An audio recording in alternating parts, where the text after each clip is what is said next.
Hello guys, my name is Andrei. I'm a certified translator and a real estate concierge. My company has been relocating people to Belarus over the last 4 years. We're dealing mostly in immigration and real estate, but generally, as the definition of a concierge may mean, we are helping people throughout their numerous different steps and at different angles of setting up things in Belarus. Sometimes de-setting, sometimes people leave, sometimes people divorce, but mostly they come in, shop, settle, marry, and have a good life.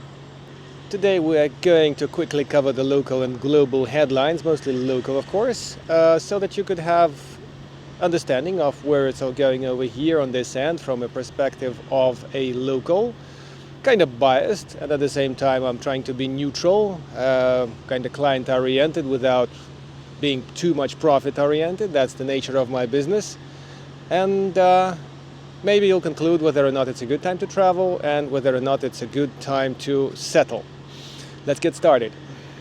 I should probably adopt some kind of a universal headline for all my videos, like carry cash. The best universal rule that will get you through over here, because sometimes cards work and sometimes they don't. Statistically, we have the 70% efficiency of the Western cards. Western or Eastern doesn't really mean anything. Visa or MasterCard doesn't really mean anything, because I had a Singapore guy whose card was completely blocked and dead over here, so he went by cash. And I had a couple of New Yorkers from America, the real Americans again, and they had their cards work all the time, but obviously they had a backup cash stack, so that was very helpful. Travel continues as it was over here. The borders are kind of open. There are 2 countries you can visit on one visa, and unfortunately, as the field practice shows us, the actual electronic visas are not accepted on the other side, as we have just been informed from an official reply of the FSB. The 2 countries do not have an exchange about the electronic visas, and it's just a bit of a problem. So while you can go to Russia with a local visa, conventional Belarusian visa, and get registered there, they do it manually because the system cannot digest Belarusian visa number. The electronic visas don't work. People can't board a train, and in Russia, I think flights were successful, but something really doesn't work over there, and it's not a good idea to do 2 countries on one e-visa. Better get a conventional visa if you want to see both countries. As it has been the case for a while, it's best to land in Vilnius or Warsaw. If you're an EU citizen, it's best to do, well, it doesn't really matter which one you do. If you are a non-EU person, returning back to Poland is not a good idea. The Polish border control do not let people through, people with non-EU passports. The recent excuses where you don't have any reasons to be here, so people just don't want to experiment. This information is more than 1 year old, and there were kind of random stories about, oh, this guy has succeeded and everything on the Mexican passport or something, but I don't have any solid cases. I'm not buying it. So if you are a non-EU passport, better avoid to go back to Poland, back to your flight, back to Toronto, US, wherever. My clients from an exotic country have returned over here. They have come with a family. They are applying for the residency, and Vitebsk is just a bit chilly to them. So they're confronted with renting a 1-year apartment in Brest, where it's warmer and kind of nicer to them from their feeling, or applying for the residency in Vitebsk, but they don't have to stay long, and they'll just have to be there for 2 more weeks from now on, while the TRP is being applied, and then leave for their exotic country before they come back for real with stuff and everything, and settle down in the place they see best. So my strategy works by far, works finely. You get the cheapest reasonable property, and cheapest, we don't mean $5,000 bullshit village houses, we mean $30,000 plus apartments in the major cities like Vitebsk or Mogilov.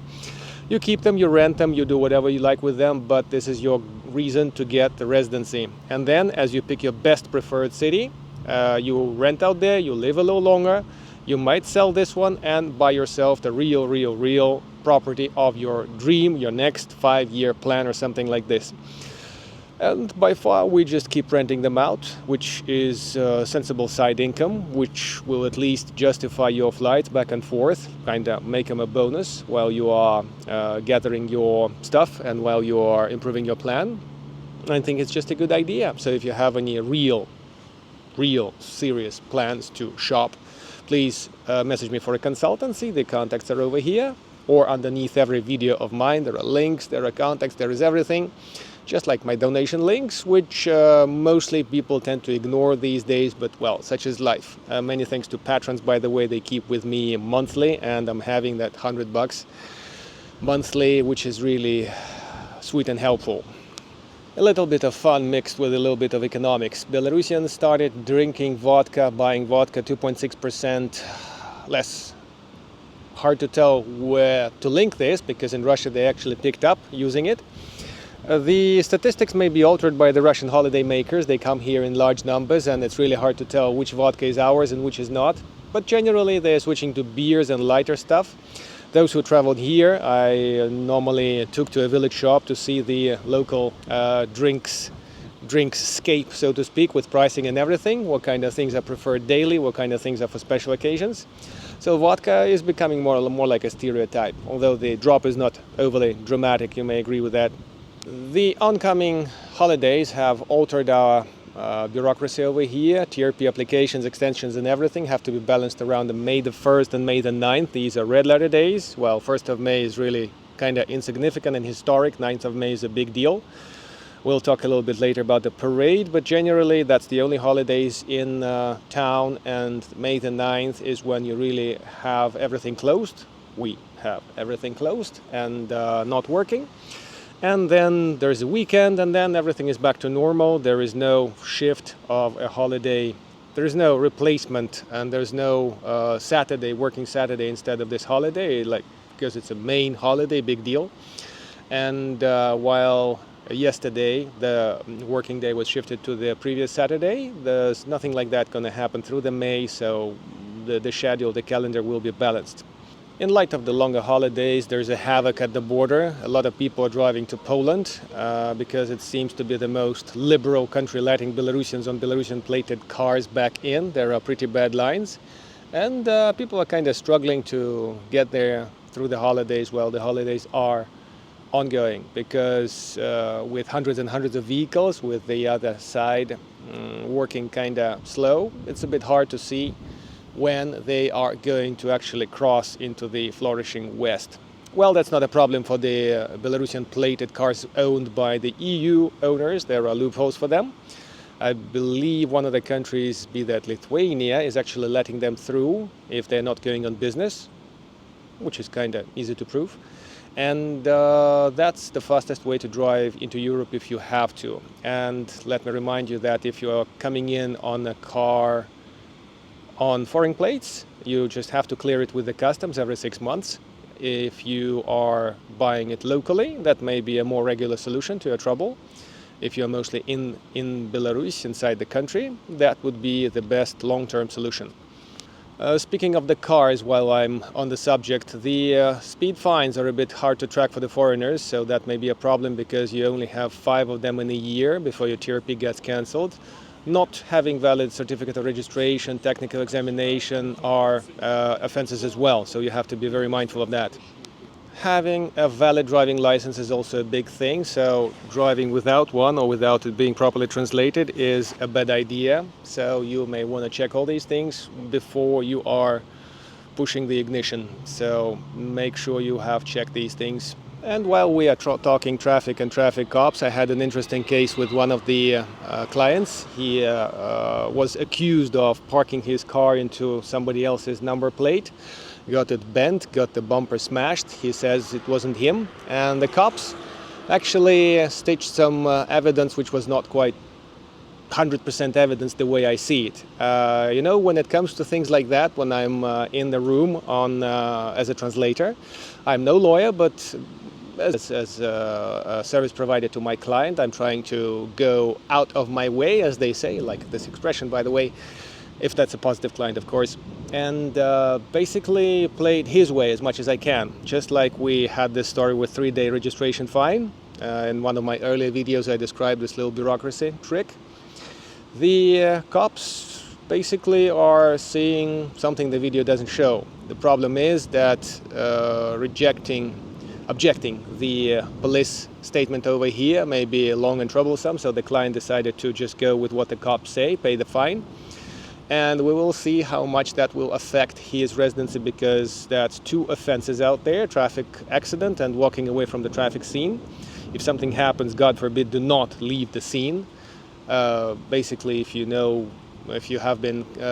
your residency was fixed through me, you know my number, so that's the first best number to call, unless you have some insurance broker or somebody who can explain you what to do depending on the damage and depending on the scenario in general. That's before the cops or after the cops are there. So that's just a side note. The application is coming in a couple of weeks, and we will see how that may ditch his residency, because rumors are quite bad on this one. At some point I might be filming a salaries in Belarus clip, which may not be too useful because most of you guys are not going to work here offline.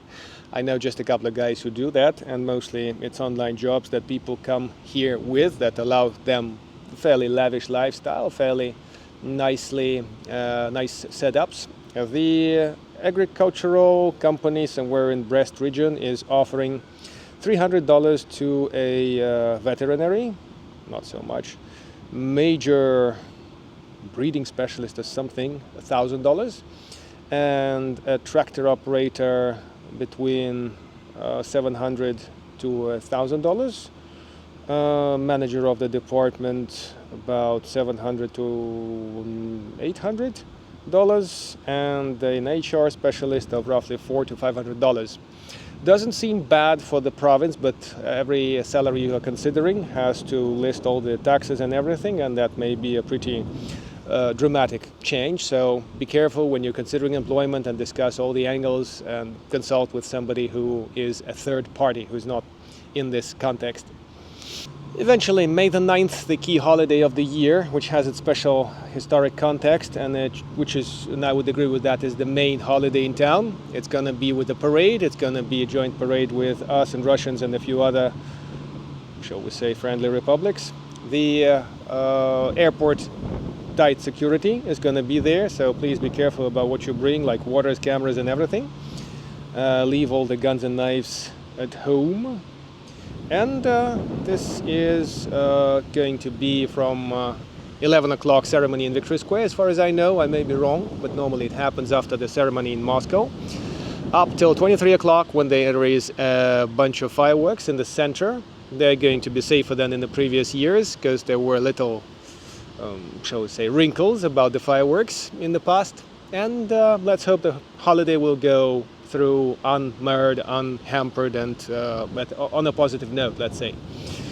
80 years, 80th anniversary since the victory in the Great Patriotic War. That's the war that we single out in the frame of the Second World War, whether or not somebody likes that. That's the war where we lost every 4th person in Belarus, 2.3 million out of 10. And etc., etc., etc., the victory of the Soviet people. And there were more than 100 nationalities fighting that war in the Soviet Union against the Nazi and their allies. So it's pretty global for us. An interesting piece of economic news: there is a USSR famous factory that was making skis across the whole country, and now it's being traded off. Now it's auctioned away for its debts. Not doing too well because the markets have been shut down and the new realities were too harsh for it. Telekhany was the word that you could read on every pair of skis in the Soviet and ex-Soviet Union. A couple of clients of mine who had some heritage in that area may be interested in buying it, but I guess after all the sanctions are lifted.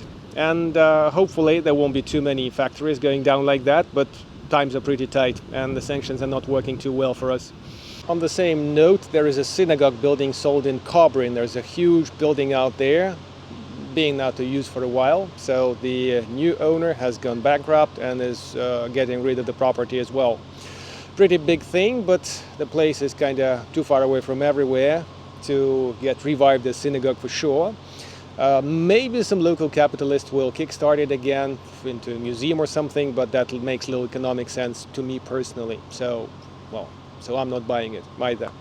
Some guy in eastern Belarus was trying to outrace the traffic cops. He was drunk apparently, so they took a couple of shots as well as they raced to catch him.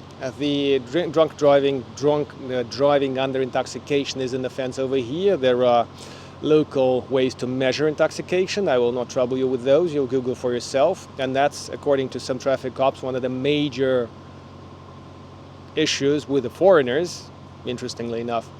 And that costs you license first time, second time, it's a pretty big fine, maybe arrest, and they take away whatever you were driving. So in one of the anecdotal cases, they arrested a guy driving some kind of a cutting-edge John Deere kind of harvester, so the goddamn thing went off an auction, and the farm was crying tears because this was the only guy who could operate this, and this was the only harvester of the kind. That was a while ago, so maybe they bought it back by now. The dry season is already attracting some scientific attention. As I told you earlier, we didn't have much rain, much snow in wintertime, so the season is going to be quite hot. The scientists are kind of ringing alarm bells because the river waters are going shallow. Rivers are going dry, kind of, now in April. So with all the hot season seemingly oncoming, we are going to have issues with drought, very, very likely. If there are no good rains in the coming days or weeks, it's going to be quite tight. So bore wells are going to be successful this season. I hope my clients bore well out there at the site. We'll be filming from there soon. We are commencing the construction very soon. It's going to be a really good asset. A quick side piece of news, mostly for one of my clients who recently bought a flat in Mogilov. Belavia has launched a Mogilov to Moscow air flights, which may or may not be an expedited way to get there instead of a train, although with the distances in mind, it doesn't seem to be much of a gain, but we'll see which way it's going to work for him, especially when and if the sanctions get lifted and there'll be more business out there for him based in Mogilov. Some guy inquired whether or not he can bring a 10-gram, $920 worth bar of gold into Belarus, and the customs gave a very interesting reply, kind of puzzling to me personally. Well, I'm not a gold guy, but apparently they take it by the gram, and they replied that you can carry 25 kilos if you're crossing over land and have a 500 euro worth of stuff uncleared.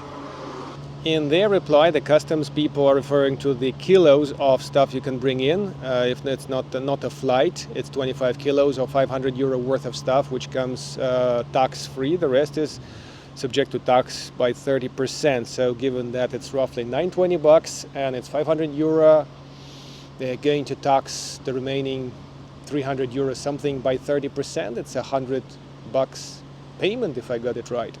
So based on this, double check what you're bringing into Belarus. Apparently the gold is not going to be converted into its market value, and it's not going to be a part of the $10,000 declaration-free amount, which is my guess only. So check whether or not it's the case, and check whether or not you're bringing that stuff in or bringing it out.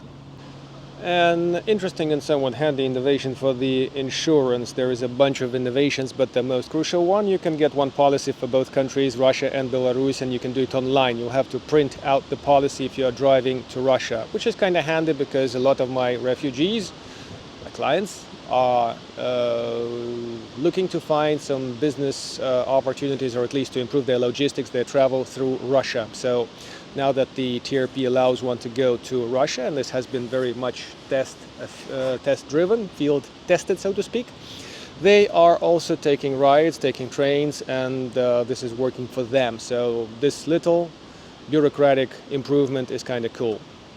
Kind of last and a bit of a fun news at the same time in my professional field, immigration. A guy from an almost exotic country borrowed his brother's passport to go to Russia for treatment. So he entered Belarus through the airport and got stopped there by the border control, who are measuring up all the passports with the glasses that most of you have seen already. And that's about it. The identity sticks with the person, whether or not it's your first or second or third passport, your own. I mean, not your brother's now. It's still one same person. It's still the same amount of days you can spend here in a year. So that's something I really discourage you from experimenting if your 90 days in 6 months, 90 days in a year have expired. The border control here knows their job of work, mostly the glass girls for sure, and that's something to be very cautious about, let's say, very reasonable, let's put it that way. This was Andrei from Minsk. Thank you very much for watching and for your feedback underneath in the comments. All the links, all the contacts are down there. The phone is here. If you need a consultancy, I'm all yours. And remember that a good project, a successful project succeeds if there is a solid plan, a solid budget and clear communication. So this maybe, if, why kind of thing, just resolve these things and contact me if you really want it. Consultancy is the best way to start things. Hopefully I'll see you in Minsk at some point. Cheers. See you later.